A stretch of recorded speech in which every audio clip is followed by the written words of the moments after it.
حضرة النبي محمد صلى الله عليه وسلم. الفاتحة.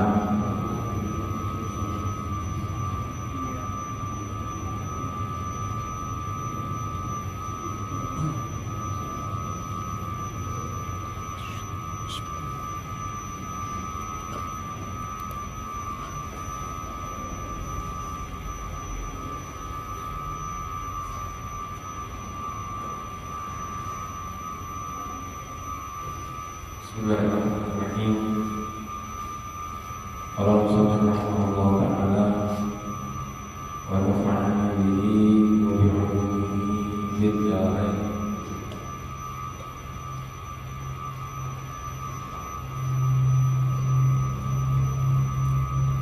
An Abdullah bin Amr bin al-As radhiyallahu anhu qala sami'tu Rasulullah sallallahu alaihi wasallam jiharan ghayra sirrin yaqulu inna ala bani fulanin laysu bi awliya'i innama waliyallahu wa salihul mu'minina walakin lahum rahimun abulluha bibillah.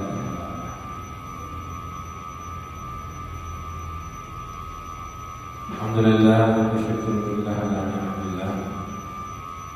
Dan bersyukur kepada Allah Subhanahu wa taala atas segala nikmatnya.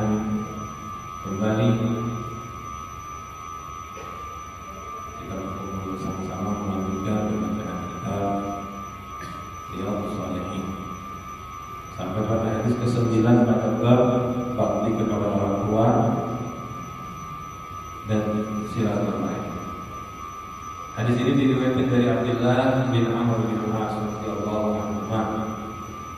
Beliau mengatakan, aku mendengar Nabi Muhammad SAW berkata dengan lantang, tidak pelan, kencang. Apa yang disampaikan Nabi Muhammad SAW? Inna ala bani fulanin. Riwayat Bukhari, inna ala abi fulanin. Yang dimaksudkan di situ, ini maksud adalah keluarganya Abu Thalib, keluarganya Abil As, dan beberapa kerabat Rasulullah. Kerabatnya laisu bi awliyai, mereka bukan wali-wali keluarganya. Mereka tidak punya kekhususan dari itu. Mereka tidak mendapatkan keistimewaan khusus dari itu, berbeda dari orang muslim sama. Jadi nggak dianggap punya kelebihan, nggak dianggap, bahkan nggak dianggap seperti orang mukmin.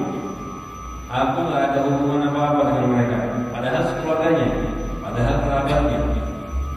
Kalimat laisu bi auliya itu bukan hubungan apa-apa, tapi yang dimaksud di hadis ini yang Rasulullah bilang bukan waliku, artinya keluarganya yang tidak beriman. Ada beberapa keluarganya As bin Umayyah, keluarganya Abu Thalib yang tidak beriman. Itu yang dikatakan Rasulullah bukan bagian dari itu. Innama waliyullah, waliku adalah Allah, salihul mu'minin, dan orang-orang mukmin yang saleh. Walakin rahimun, tapi keluarga tadi yang kafir tadi, yang beriman tadi, rahim, punya kerabat. Abulluha bibilahina, yang akan saya basahi dengan basahnya kerabat. Orang Arab itu biasa ya, kalimat basah itu diartikan macam-macam. Kalau dalam kerabat berarti balal, itu artinya nyambung, itu namanya nyambung silaturahim. Kalau yabes, kering, artinya putus. Gimana kabarnya dia kalau kamu? Ya habis. Apa maksudnya? Nggak ada hubungan sekali. Maksudnya begitu. Gimana kabarnya dia? Kering, artinya nggak ada kontak. Itu bahasa ya. Di sini Rasulullah menunjukkan, walaupun tadi kafir, nggak masuk Islam, nggak masuk Islam ya. Karena memang nggak ada ikatan dengan kita. Tapi ada ikatan darah.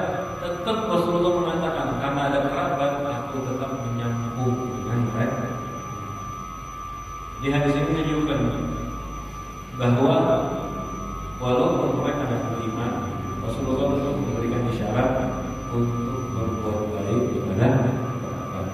Seperti yang sudah kita bahas beberapa pertemuan sebelumnya, Siti Asma bertanya kepada Rasulullah SAW. Siti Asma ini anaknya Sayyidina Abu Bakar Siddiq. Saat itu ibunya Siti Asma ini yang ditinggal di Mekah sama Abu Bakar, kalau tidak salah karena dia tidak mau karena pisah. Ibunya tidak masuk Islam, belum syahadat, belum masuk Islam. Ada khilaf apakah masuk Islam atau tidak setelah kejadian ini ya. Kejadian ini belum Islam. Datang ke Madinah ingin minta harta dengan Asma. Minta uang. Tanyalah Siti Asma, inna ummi, ibu saya Rasulullah datang dan dia masih belum Islam. Waraghiban, pengen dunia. Saya kasih ya Rasulullah, atau saya biarkan? Rasulullah bilang kasih. Kalau cuma memberi uang dan sebagainya, pasti tidak ada masalah. Tapi kalau suruh ngajak untuk yang haram, nggak bisa. Nah, begitu Rasulullah mengajarkan, ini kerabat saya, tapi dia nggak punya ikatan apa-apa kecuali saya sambung silaturahim. Kalau juru ini, juru itu, dan ini dan itu kan lebih mendahulukan umat Islam dalam membela peperangan umat Islam. Bahkan kan ada kerabatnya sendiri perang Rasulullah dengan pamannya Abu Lahab. Yang dibela muslimin. Gak mungkin, oh ini karena paman ini muslimin biarin aja mati. Tidak.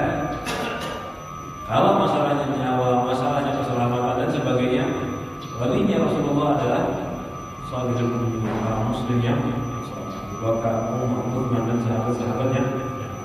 Tetapi kerabat-kerabat tersebut masih disangka oleh Rasulullah SAW. Ini menunjukkan pentingnya silaturahim. Bahkan kerabat yang di luar Islam. Sekali lagi, yang penting tidak melanggar perintah syariat. Silaturahimnya jangan sampai melanggar perintah syariat. Dan ini berlaku ya. Kalau biar punya keluarga suka maksiat biasa. Kalau kafir kan jelas tadi sudah. Ini keluarga saya Islam suka maksiat. Kalau saya mampir ke rumahnya habis sudah diajak maksiat terus. Kalau dia bisa mampir dan maksiat silakan mampir. Kalau bisa interaksi tanpa maksiat tetap interaksinya. Tapi kalau sudah pasti maksiat, kalau ketemu harus diajak maksiat. Kalau enggak marah dia. Tidak apa-apa menghindar. Menghindari apa? Bukan menghindari putus silaturahim, menghindari maksiat. Karena perintah Allah itu lebih utama daripada segala-galanya. Silah kepada Allah lebih utama daripada silah kepada manusia. Silaturahim sama silatullah, mana yang diutamakan? Nyambung kepada Allah. Kita alasannya yang ada nyaman sama manusia, tapi memutus hubungan kita dengan Allah. Itu orang-orang yang tidak mengerti yang seperti ini. Ini nanti mungkin yang habis lebaran. Mampir-mampir kan rumah saudaranya kan bagus, silaturahim dianjurkan. Tapi ingat jangan sampai ada haram dilakukan. Ngajak riba, stop. Ngajak ngomongin orang riba keluarganya, apa riba? Lebaran baru dia pergi sama kotor. Mau nabung maksiat lagi. Dan bagus-bagus Ramadan dibersihkan. Kayak gitu apa-apa. Ingat kan? Itu malam dia dapat pahala dua itu. Pahala silaturahim dan pahala berkah. Hadis yang ke-20. Selanjutnya dari Sayyidina Abi Ayyub Khalid bin Zaid al-Ansari radhiyallahu anhu. Salah satu ahli penyewa mengikuti perang Aqabah, perang Badar, perang Uhud, perang Khandaq, perang Ridwan, dan mengikuti hampir semua kejadian-kejadian bersama Nabi Muhammad sallallahu alaihi wasallam. Bahkan Nabi Muhammad sallallahu alaihi wasallam itu ketika sampai di Madinah, di mana beliau tinggal, tempatnya Sayyidina Abi Ayyub tinggal 1 bulan di rumahnya Abi Ayyub sampai dibangun Masjid Rasulullah ini. Diriwayatkan dari Abi Ayyub 150 hadis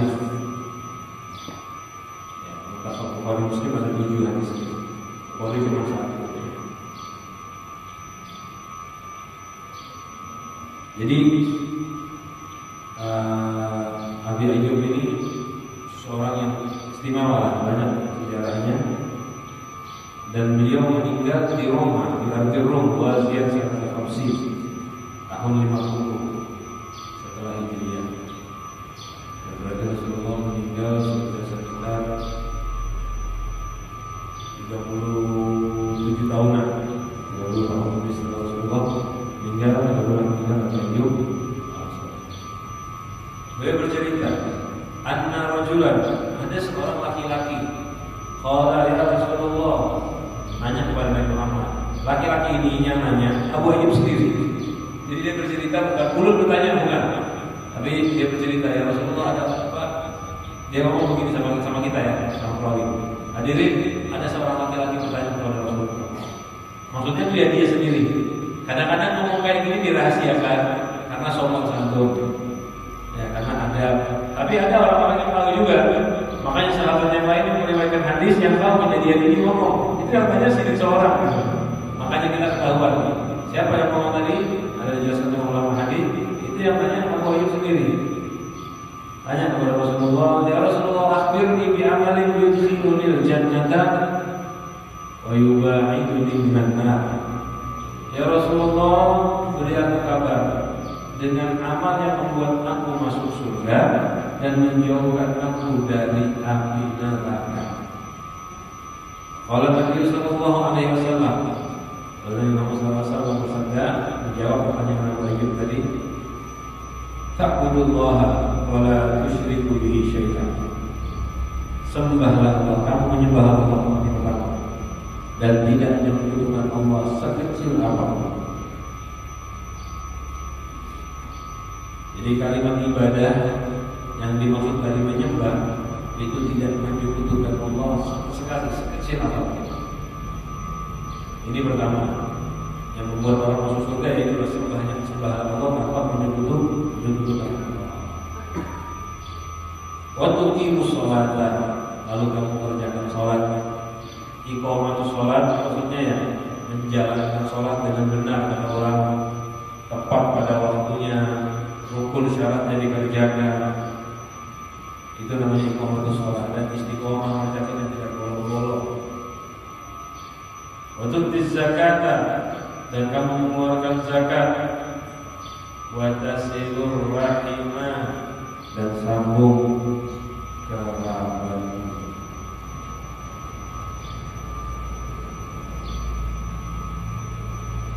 Jadi apa amal yang bikin masuk surga? Rasulullah menjelaskan secara umum. Pertama, menyembah Allah tanpa menyekutukan Allah. Itu sudah jelas ya. Kalau ada sedikit pun kita menganggap selain Allah punya manfaat, selain Allah bisa memberikan faedah, bahkan kita nyembah Allah berharap untuk dari makhluk, itu kan disebut dengan riya atau syirkul khafi. Itu bisa menghilangkan pahala. Kayak mau masuk surga. Apalagi yang menganggap ada yang punya kuasa selain Allah. Ini dua Islam kekal di neraka tempatnya. Nyembah sembah Allah tanpa menyekutukan Allah. Lalu dirikan sholat, kerjakan sholat dengan benar. Ini kuncinya. Teman-teman sekalian perlu perhatian pada sholat ini. Kapanpun waktunya, dimanapun tempatnya. Karena sholat itu kunci segala-galanya diterima. Seperti yang sering sampaikan ingatkan, di bulan Ramadan ini penuh ampunan, penuh rahmat. Kita akan dapat rahmat dan ampunan itu kalau kita amalkan sholat kita.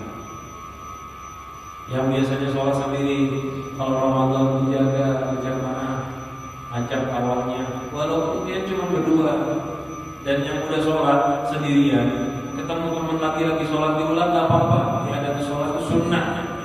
Boleh kita mengulangi sholat sunnah, bahkan kalau habis sholat sendiri terus ada kawan, sunnah kita mengulang. Ada hadisnya dari Rasulullah SAW. Kalau kita datang ke masjid, tadi kita sudah sholat sunnah di rumah sendirian, terus kita ada jamaah, ulangi. Dan bahkan kalau pengen sholat sendirian, Allahu Akbar, tiba-tiba ada jamaah di depan, itu langsung disunnahkan niat berubah. Sholat ini dijadikan sholat sunnah. langsung cepat salam, berubah pindah ke depan, umpan berjamaah. Kenapa? Pentingnya sholat berjamaah.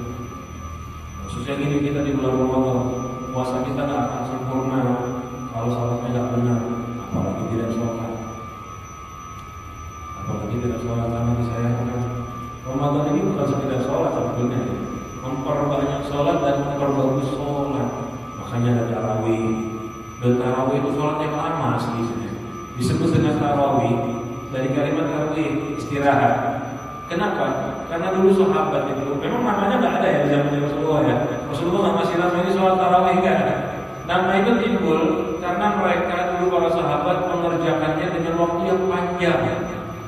Setiap habis salam duduk istirahat. Kenapa? Karena lama sholatnya. Istirahatnya sambil baca zikir. 4 rakaat, habis sholat 4 rakaat, mereka tawaf dari Ka'bah. Karena lama sholatnya. Jadi refleksi kakinya itu karena berdiri diam lawas, kan pegal itu, mutar dari Ka'bah. Makanya disebut sholat tarawih. Mungkin 2 rakaatnya mereka sama kayak kita 20 rakaat bisa jadi. Karena mereka itu menikmati. Nah itu Ramadan itu bulan kayak gini, bulan menikmati sholat, bulan memperbaiki sholat. Kalau kita berhasil sholat dengan benar, insya Allah sukses semuanya. Alhamdulillah. Kalau kita nggak benar sholatnya yang wajib, apalagi kadang sholat, nah ini berbahaya. Ditolak sama kita. Waktu di zakat, ini amal yang membuat kita masuk surga. Pertama tadi sholat. Kemudian amal yang kedua yang spesifik disebutkan adalah zakat. Keluarkan zakat. Banyak orang berbondong-bondong kan Ramadan pada zakat. Ya kalau zakat fitrah memang waktunya pas di Ramadan. Ini penting kita perhatikan. Zakat harta itu waktunya bukan Ramadan. Kan banyak zakat harta Ramadan. Zakat harta itu waktunya menyesuaikan haul pian. Kalau pian mulai usaha bulan Muharram, ya wajib zakatnya bulan Muharram nanti. Kalau mulai kerja, mulai usaha haulnya bulan Sya'ban kemarin, zakatnya bulan Sya'ban. Jangan bulan Ramadan. Kalau zakatnya Ramadan dengan hitungan yang salah, kalau kurang zakatnya, berarti dia masih tetap kepada paket miskin. Ini hati-hati diperhatikan. Kadang-kadang kita harusnya haulnya bisa bulan Dzulhijjah, karena Ramadan pahalanya besar ya. Kita zakat sekarang aja kan pahalanya besar. Yang pahala sunnah jadi wajib, pahala wajib 70 kali lipat, kan begitu. Betul. Tapi itu nggak boleh sembarangan. Soalnya belum wajib satu, dan dia belum tahu jumlah yang wajib di zakat ini berapa. Kita pakai hitungan sekarang, nanti hitungannya beda. Seandainya kita keluarkan kayak gitu, itu khilaf ulama. Sebagian mengatakan tidak sah, sebagian mengatakan sedikit mengatakan sah. Nanti kalau pas dihitung kurang, wajib keluarkan sisa tambah. Jadi kadang-kadang orang kira zakat Ramadan tambah banyak pahalanya, malah ternyata nggak dapat pahala, sedikit pahalanya. Nggak dapat pahala zakat wajib, dapat pahala sholat sunnah aja. Berarti dia masih punya beban wajib. Ini penting ini. Sampai yang mau zakat harta, contohnya yang punya simpanan uang, kan ada zakat emas dan perak gitu, atau zakat simpanan uang. Itu dia mulai nyimpannya tuh bulan apa, hari apa, tanggal berapa. Kalau mulai nyimpan misal bulan Muharram, tanggal 1 Muharram, ya nanti zakatnya tanggal 1 Muharram.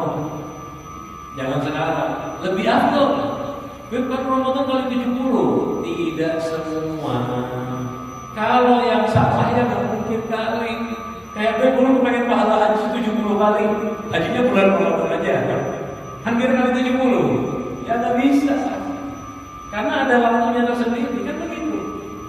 Jadi sesuatu yang memang bukan waktunya nggak mungkin dikali 70. Kenapa? Karena nggak sah atau salah. Nah ini begitu. Tapi kalau zakat fitrah memang waktunya Ramadan. Zakat fitrah yang mengeluarkan beras sekarang waktunya. Dan dia boleh zakat fitrah dari awal bulan kemarin. Karena harus nanti sebelum lebaran. Dari awal bulan kemarin sudah boleh zakat fitrah. Boleh, sah-sah saja. Dan mungkin kadang-kadang untuk sebagian orang bagus di awal. Karena kalau di akhir bulan itu zakat fitrah banyak. Akhirnya yang miskin udah banyak duit. Pas awal bulan kelaparan terus mereka. Masih apa? Bagus-bagus lagi biar zakat-zakatnya diulang-ulang. Awal bulan, pertengahan bulan, syukur-syukur tiap hari biar kasih sedekah. Itu lebih afdal. Ya. Nah begitu ya, keluarkan zakatnya. Karena tanpa zakat orang tak mungkin bisa masuk surga. Karena zakat itu wajib. Dan diingat-ingat, zakat itu lebih afdal daripada sedekah. Zakat lebih afdal daripada sedekah.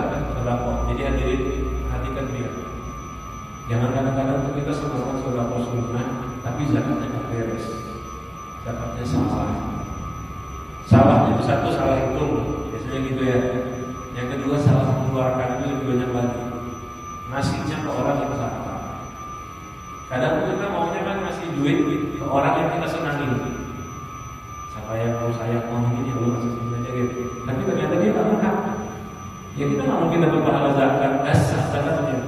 Mungkin dia dapat pahala hadiah atau sedekah. Makanya sebelum zakat itu diperhatikan memberikannya kepada siapa. Paling bagus tuh memberikan memang kalau dia punya kerabat yang berhak kepada kerabat. Tapi yang berhak syaratnya berhak fakir, miskin, biar orang yang punya hutang atau ibnu sabil, itu yang banyak sekarang itu aja. Kalau kayak amil itu dapat sedikit. Cuman ongkos kerjanya aja yang dapat. Kalau fisabilillah, khilaf ulama, kebanyakan ulama empat mazhab mengatakan fisabilillah itu hanyalah orang-orang yang jihad yang berperang di jalan Allah tanpa tercatat di diwan raja. Yang jihad itu ada dua orang. Yang satu yang ikut jihad tercatat di diwan raja. Dan mereka dapat gaji dari kerajaan. Ya, sekarang mungkin tentara gitu kan ada gajinya, itu nggak bisa kasih zakat. Biar bukan tentara kayak kita. Itu zaman dahulu yang jihad. Yang kedua yang jihad sukarela, itu dikasih zakat. Berapa banyak zakatnya? Ongkos berangkat, ongkos pulang, kendaraan buat perang, baju perang, senjata, banyak zakatnya buat orang yang jihad fisabilillah. Nah, selain itu nggak dikatakan fisabilillah. Nah itu muhtammadnya itu yang paling kuat. Ada pendapat-pendapat lemah. Kadang-kadang ini nggak perlu dipakai kecuali darurat. Apa itu? Fisabilillah dalam arti berdakwah, santri. Baik, usian baik ada ustaz aja. Masa nggak mau kasih zakat? Kan ustaz fisabilillah. Kenapa biar kesian? Ustaznya miskin. Ya udah dikasih terima sama orang pakai miskin. Ustaz ngisi mobil 10 rumah dana dia kasih zakat. Nggak perlu dengan zakat dia kadang-kadang kan. Biasanya tuh dulu memang kadang-kadang tuh ulama mengajarkan gini, zakat yang terdekat kasih kepada para ulama dulu gitu. Kenapa? Ulama dulu tuh pakai miskin. Cuman mereka tuh pakai bahasa fisabilillah karena mereka sopan sama ustaznya. Ini ustaz zakat orang miskin, sumpah ini ustaz zakat dia. Kenapa?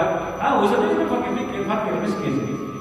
Kebanyakan memang begitu karena ustaz itu nggak gawe kalau dia.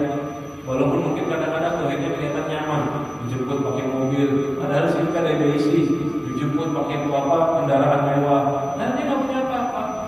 Kadang-kadang rumahnya juga lupa, pondokan, kadang-kadang nggak punya apa-apa. Cuman mereka itu biasanya ustaz ulama itu orangnya wabah, orangnya nggak minta-minta apa. Jadi kelihatannya tuh berisi duit, padahal mereka susah juga. Nah, makanya kalau ulama dahulu mengajarkan ke sini yang paham. Tapi kalau memang dasar-dasarnya kaya, biasanya sih ustaznya nggak mungkin mau. Nggak usah biar ulama, nggak usah biar masakan juga. Ustaznya biasanya mau. Kalau satu bulan tuh lama mereka. Dia kasih ustaznya di zakat. Terima kasih banyak. Dia kasih aja kepada yang lebih membutuhkan. Normalnya begitu. Normalnya begitu. Nah, ini perlu dipahami ya. Jadi kayak santri anak pondok berhak nggak dikasih zakat? Tergantung makin miskin atau tidak. Nah ini mungkin yang perlu dia pelajari. Jadi jangan sampai salah mengeluarkan zakat. Soalnya zakat itu nggak terhitung kalau kita kasih kepada orang yang salah. Saya udah mengeluarkan, salah orangnya tapi ya nol di dalam buku catatan kita. Nggak ada zakatnya, nggak ada. Ada dapat pahala sedekah tapi dia salah kasih orang dapat pahala sedekah. Yang benar. Dan yang terakhir disambung dengan hubungan sosial. Apa itu tasilul rahimah? Menyambung kerabatnya. Apa itu silaturahim? Sudah sempat kita bahas di awal beberapa kali ya. Silaturahim itu Apa kebaikan yang bisa kita berikan? Menyapa, memberi salam, mungkin ngasih uang, nah, harus uang ya, mendatangi, mampir, itu semua silaturahim. Yang penting nyambung itu silaturahim. Harus apa saya silaturahim? Ringkasnya asal jangan putus, sudah selesai. Sempurnanya apa? Kalau sempurna silaturahim, kebaikan apa yang bisa diberikan semua, itu namanya sempurna. Tapi minim-minimnya jangan memutus. Apa itu memutus? Memutus itu biar disapa agak jawab. Memutus itu disapa agak jawab. Diajak ngomong nggak mau. Itu baru namanya memutus. Diajak mampir, nggak perlu ada bayaran sama sidir. Itu namanya memutus. Kalau memang dasar ada ketemu sama sekali dan tidak ada niatan memutus, kadang-kadang dia punya keluarga di luar kota, jauh di luar pulau. Nggak pernah mampir karena memang jauh, susah. Itu bukan putus namanya. Memang nggak ada kontak. Lain sama putus beda. Nah, yang putus itu bisa nyambung, bisa ngomong, tapi nggak mau. Itu baru. Nah ini 4 ini. Yang pertama ibadah, tapi ini umum ya. Yang Allah secara umum segala macam. Yang kedua sholat, 3 zakat, silaturahim. Ini adalah amal yang membuat masuk surga. Dan Abu Ayyub tadi tanya kan, apa ya Rasulullah yang membuat masuk surga? Rasulullah SAW menjawab 4 hal tadi. Mudah-mudahan bisa kita amalkan dengan benar. Ada selanjutnya dari Sayyidina Salman bin Amir bin Aus radhiyallahu anhu.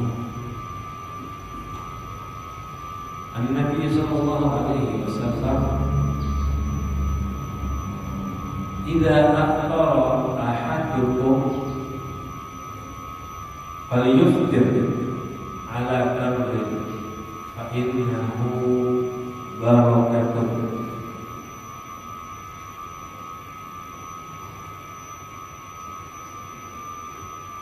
Fa in lam yajid tamran falnahu fa innahu tahurun.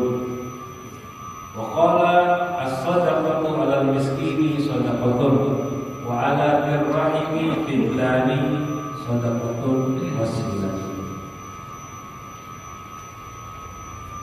Hadis riwayat Sayyidina Salman bin Amir. Ini hadisnya agak panjang. Diawali dengan sedikit nasihat puasa, lalu ditutup dengan sedekah kepada kerabat.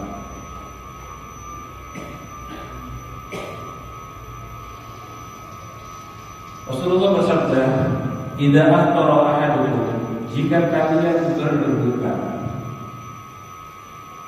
mau berbuka, falyuftir ala tamrin, hendaknya beriftar, membatalkan puasanya di maghrib 20 maghrib dengan amal, dengan kur.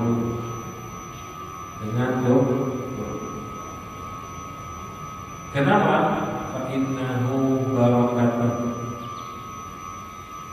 Karena kurma itu barokah. Ulama mengatakan ya, banyak sekali faedah memakan kurma ketika puasa. Kurma ini kalau masuk ke perut, jika di dalam perut ada sisa makanan, dia bersihkan. Dia bersihkan. Tapi jika tidak ada makanan di dalam perut, langsung dia otomatis mengenyangkan dan membuat cukup buat kita. Kurma ini dikatakan juga oleh ulama yang menjaga mata. Kurma itu menjaga mata.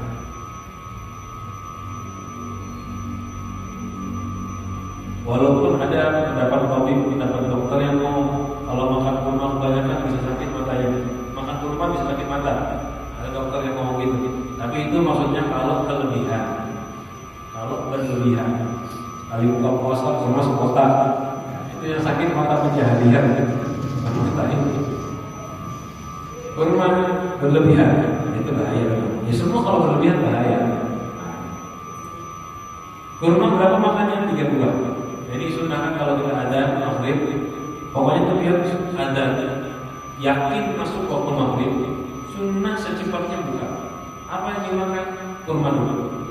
Jangan ayam dulu, kalau ada kurma dulu. Kurma kalau memang ada, kurmanya yang basah yang paling bagus, stok. Lalu nomor 2 setelah stok namanya bisir. Bisir itu kurma yang matang di pohon, tapi belum lembut, masih agak keras sedikit. Itu bisir namanya. Dia renyah teksturnya, digigit keras. Itu bagus. Kedua. Lalu yang 3 apa namanya? Kurma. Jadi pertama itu kan bisir, masih di pohon. Ini tingkat nomor 2 ya. Kalau udah lembut namanya menjadi rutop. Rutop itu lembut betul. Ini paling afdal. Nah rutop ini nggak tahan lama, makanya dikeringkan. Jadi dikeringkan, jadilah kurma. Biar awet, biar bisa disimpan. Kalau udah jadi kurma awet, apalagi yang kering itu bisa sampai setahunan. Memang dibikin kering, memang dibikin kurma biar kering, biar awet. Nah afdalnya biar makan apa? Tamar, rutop, bisir, baru kurma. Berapa banyak? 3. Kalau lama makanya 3. Ya kalau nggak bisa 3, yang penting jumlahnya ganjil. Yang penting jumlahnya ganjil.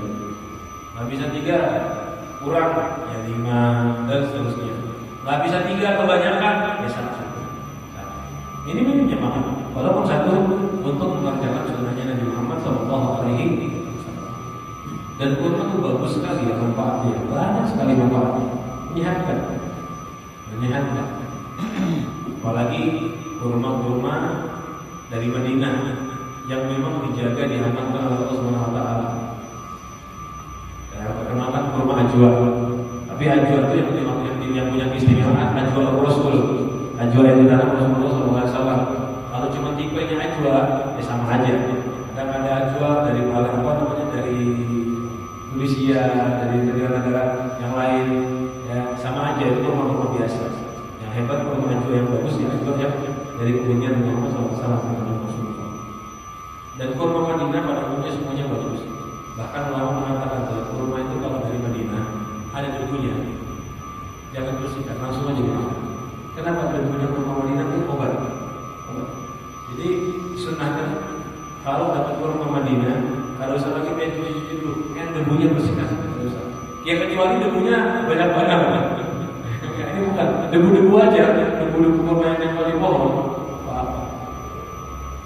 Dan juga kecuali yang ini debu bukan dari Madinah, ini kelihatan debu Indonesia. Kurmanya kan diekspor ke Indonesia, sampai di Indonesia yang menjaga, yang penjualan ada dijaga dengan debu jalanan. Ya silakan cuci nggak apa-apa. Tapi kalau debu Madinah jadi dawa, jadi obat. Makan bukan 3, baru habis itu minum air putih, baca doa, habis puas. Kalau nggak ada kurma, apa yang kita makan? Air. Kalau jadi teman, kalau nggak ada kurma, hendaknya buka puasa dengan air. Buka puasa dengan air. Kenapa air itu harus bersihkan? Pertama masuk, kalau nggak ada kurma, air dulu. Kalau nggak ada kurma, tapi tetap kurma didahulukan kalau ada. Walaupun bisa berisi air zam-zam, punya air zam-zam bisa. Gimana? Tetap makan kurma dulu. Biarpun dia lagi di muka, banyak ini air zam-zam, kurma dulu baru minum air zam-zam. Kurma air. Nah, baru habis itu makan manis. Adanya nggak ada kurma, makan manis-manisnya alami. Hebat ya orang ini. Dijelaskan di kitab dari ini sunnah. Jadi kalau nggak ada kurma nanti makan buahnya apa yang manis? Gantinya kurma makan apa yang manis? Al-hilu kata ulama. Al-hulu. Hulu itu yang manis asli, bukan manis buatan. Seperti buah misal apel, anggur, yang manisnya asli dan alami. Suruh makan itu. Kenapa? Yang manis buatan itu lebih berbahaya daripada yang manis asli. Jadi suruh makan yang manisnya asli. Baru ambil halwa. Halwa itu yang manisnya dihasilkan dengan memanaskan di atas api yang manis buatan. Jadi itu bagusnya seperti itu ya. Kurma, air dulu, baru manis. Ada yang kembali kurma, selain kurma buah yang lain yang manis, baru aku. Ini kalau buka puasa. Dan jangan lupa baca doanya. Barik lana fi ma razaqtana wa qina adzabannar. Bagus itu. Jangan lupa kalau Ramadan doanya Allahumma lakas subuh itu aja. Allahumma barik lana tetap sunnah. Kapan bacanya Allahumma lakas subuh? Boleh sebelum makan, boleh setelah makan. Boleh dua-duanya. Walaupun artinya memang tampaknya tuh lebih pas dibaca setelah makan. Dan memang kata sebagian kita begitu. Aula lebih afdal bacanya Allahumma lakas subuh setelah makan. Jadi pas mau makan, Allahumma barik lana fi ma razaqtana wa qina adzabannar. So, minum putih, Allahumma lakas subuh bi ni'matika itu aula. Tapi bukan berarti yang baca sebelum makan salah. Bukan artinya ya Allah aku puasa untuk Engkau, dengan rizkimu aku berbuka, hilang dahagaku. Berarti kan doanya harus dibaca setelah makan. Kan arti doanya itu menunjukkan biar udah hilang hausnya, udah selesai puasa berarti udah makan. Baru berdoa. Itu memang isyarat doanya kayak gitu. Secara lafaz, tapi tidak harus hadirin. Orang yang belum makan baca doa itu juga benar. Benar. Loh, kenapa? Ibrah dengan waktunya. Sekarang ini yang dilihat bukan biar makan atau enggaknya. Sekarang ini waktunya orang udah batal puasa. Jadi ya Allah, ulun berbuka dengan rezekimu. Belum buka biar belum. Cuman ini waktunya udah waktu berbuka. Hilang dahaga. Belum hilang dahaganya. Iya, ini waktunya orang hilang dahaga. Ibrahnya ibrah dengan waktu. Dan bahasa Arab kayak gitu nggak ada masalah. Bahasa Indonesia gitu juga sama. Bahasa Indonesia juga gitu kan. Oh kita harus ini hari ini gaji apa? Belum dapat gaji hari sekarang. Padahal belum ambil gajinya. Cuman harinya hari gajian. Nah, kayak gitu wajar-wajar saja. Nah itu berbuka puasa dengan doa.